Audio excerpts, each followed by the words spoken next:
In this video, we're going to talk about working on interior trim panels, specifically a door panel like this one. Interior trim work is something that's pretty unique. When we get started working on cars, we're often working with brakes and suspension, metal components under the car, and those components are pretty forgiving, and they're not ones that have delicate coatings and finishes on them. And so at times we develop habits where we're not so concerned about how we use a pry bar, or how we use pliers, something like that. When we work on the interior, all of these things are upholstered. They have nice coated finishes, and those are things that if we mark or scratch them, the customer is going to notice. So when we work on these panels, it's really critical that we follow a procedure, we know what we're after, we know a sequence to take that apart the way it should be. So the best way that we're going to know what we need to do so that we can avoid breaking things is to look up the procedure first. So here in All Data, I've got in the body and frame section, I've navigated through doors, front door, and then ended up on this front door panel disassembly procedure. This procedure is going to show me the sequence of things I need to take apart, tell me where the fasteners are and where the clips are. So we're back at the door. Now we've got a procedure and a sequence to go through. There's also some specialty tools that I should use so I can avoid doing any damage. These are some of the tools I might use to take the interior trim panels apart. These non-marring plastic pry tools like this are a great thing to have in your toolbox and really are the best tool for us to use. We've got straight ones like this that help me disengage small trim panels if I've got to get kind of between two pieces and pull the lip of it up. They make them also in other configurations like this, where it's more made as a pry tool with a kind of a 90, just short of a 90 degree and a 45. I've also got some reliefs where I can put this right where a clip or a trim panel fastener might be. I can get these at Harbor Freight, Amazon. They're very inexpensive. I've also got metal tools like this where these are made to help with some of the tension that maybe one of the plastic clips might have so that I can pop those loose. Lastly, if I didn't have these tools and I'm stuck only working with something like a screwdriver, I could do this. There's some things I could do to make this better. One is to put tape on the end of this to try to soften it so that it doesn't make any marks on the interior. The first step I'm going to do is to remove this little A-pillar trim that's right in this triangle here. When I remove a panel like this, I want to take my fingers or a tool and begin to kind of move and look for where is the tension at. So at this top point, I can see it kind of bends, but doesn't move a whole lot. So I'm going to keep working down until I feel something more solid. When I get that off, now I can see what was holding it on. So just like the service information showed, I've got a single pin or trim panel fastener right here that pops in. It's just a friction fit. And so my goal was to get away from this thin part of plastic, move down until I felt pressure, so I can apply pressure as close to that pin as possible. So I just got this first little trim piece off, and as a side note, I want to pay attention to what I do with this. I don't want to take this little trim panel and lay it face down on the floor of the shop or throw it on top of the car. I'm going to take it and put it with the finished side up, just down here on the carpet. I want to avoid putting any kind of tools or components on seats and upholstery because they could be dirty, they could leave marks, could leave dirt, and I want to save work for myself. So I'm going to put it right down here, finished side up, so that it can't get damaged.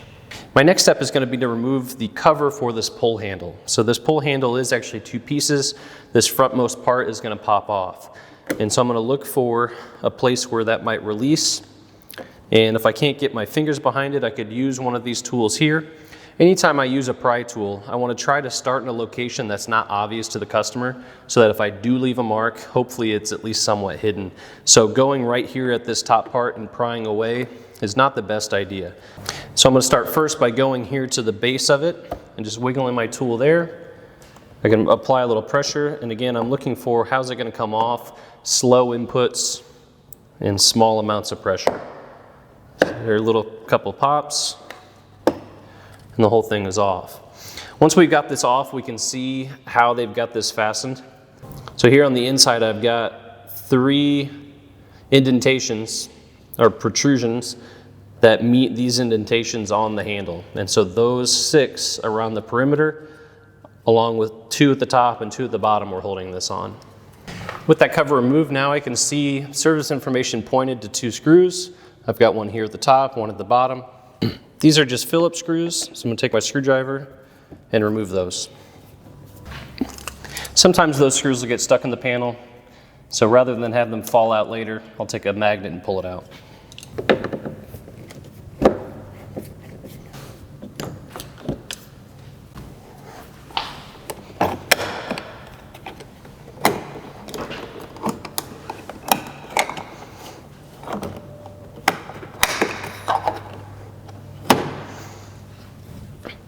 So we had one more panel right here behind the door handle. Release that panel, find another screw. Next, I'm going to move on to all the panel clips. With both those removed, now I'm down to just the clips that hold this whole panel on. So there's an assortment of clips that go around the perimeter. It shows a good diagram of this in service information. Most manufacturers are pretty good about showing us where the fasteners are and where the trim panel clips are. This is really important so that I can focus my energy in terms of where I'm going to pry right around where these clips are, so I can avoid putting tension and stress on plastic that's not supported.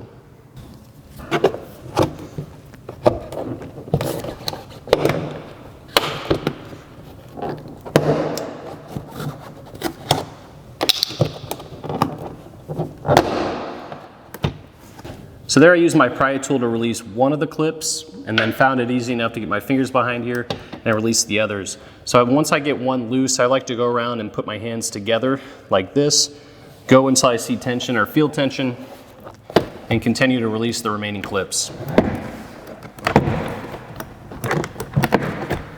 So now that I've got the whole panel loose, you can see I can move it. I'm going to focus my efforts here at the top. Most panels are held on with some fasteners, usually around the door pull and release lever area, and then a series of trim panel clips like we released to hold on just the panel itself. At the top, some manufacturers will use trim clips, but most just hook it on to right where the window felt and channel or weather seal are. So we're going to focus up there and lift it before we pull it back.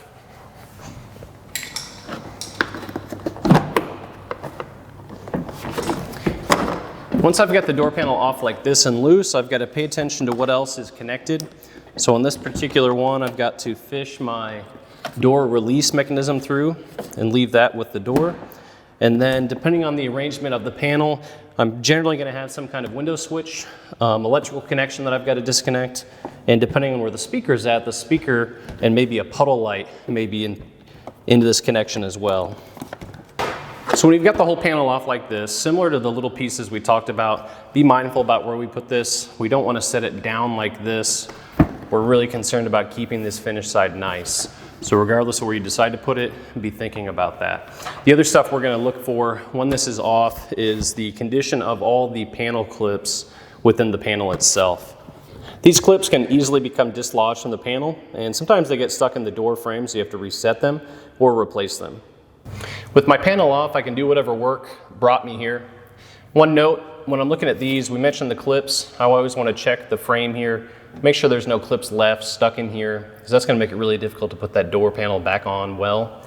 The other thing is this vapor barrier that has the butyl tape on it. If I remove this vapor barrier to do any kind of work, I want to be really sensitive about how it goes back on and that it's well sealed. There's a lot of vehicles out there that if this doesn't seal well, we end up with water coming through and coming into the car. All right, now we're going to start putting the door panel back together. First, I'm going to make sure my hands are clean, and I'm going to go grab my panel. It's important that I remember how I took this apart so that I can reverse my order. So I'm going to start by hooking up my window switch, and then I'm going to concentrate on feeding my door release mechanism in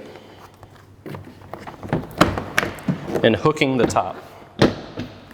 Once I've got the top of this hooked on, I want to look inside and make sure I've got my clips lined up before I apply any pressure so I don't bend and break those clips.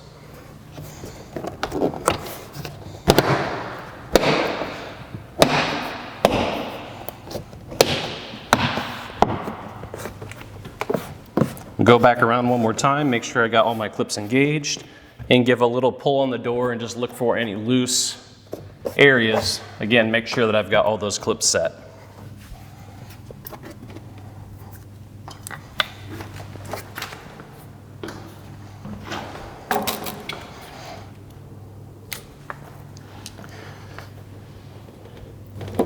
Put our screw back into our latch assembly along with the cover.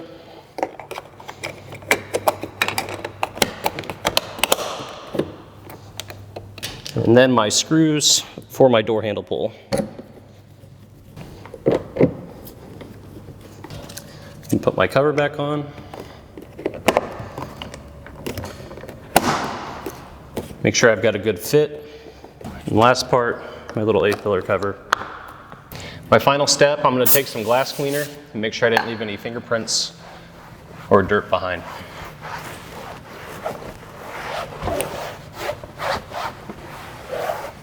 That's our process for taking this door panel off and replacing it.